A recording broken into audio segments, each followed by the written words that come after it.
All right, this is for scenario 1A. The patient presented to my clinic with a significant swelling of the right wrist.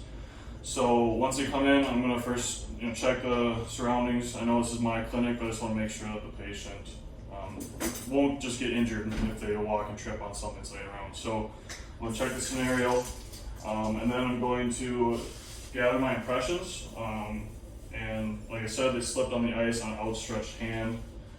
So now I'm going to apply PPE, so I'm going to apply gloves, I'll have a mask on, and then I'm going to begin my assessment. During assessment, I found that there was swelling, bruising, and palpable crepitus of the right distal radius. And they are not able to make a fist and have loss of strength. So right away, I'm going to expect this to be a radial fracture or a wrist fracture. However, I don't know that without an x-ray in my clinic. So I'm going to splint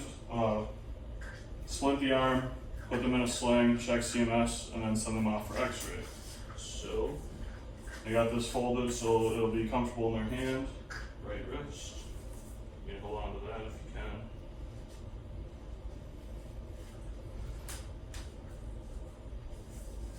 I'm just going to wrap this so it's stabilized.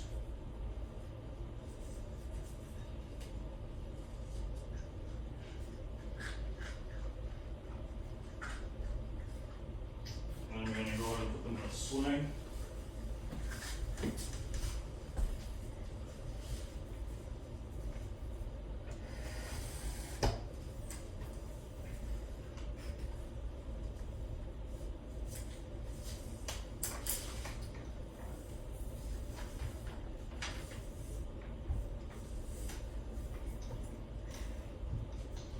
And then I would pin this to make sure that the back of the arm is stabilized as well.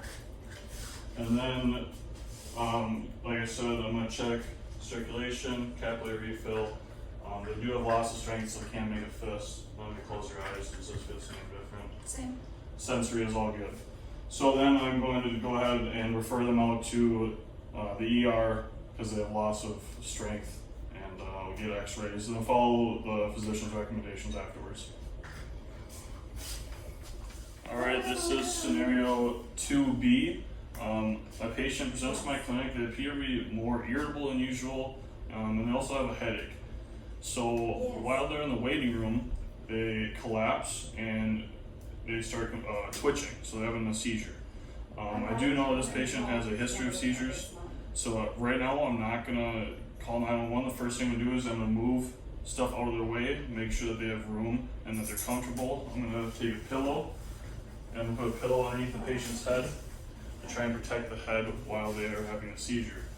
The next thing I'm going to do is I'm going to time it from the very start, and then make sure to keep people away, give the patient room.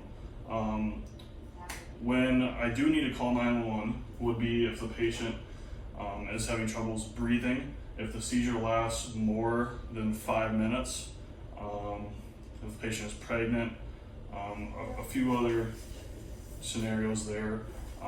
But in this case, we just know that if the patient is having a seizure, they have a past history. If it goes longer than 5 minutes, I'm going to call 911 and then let the EMS take care of it. Post seizure, I'm going to make sure to keep the patient's airway open.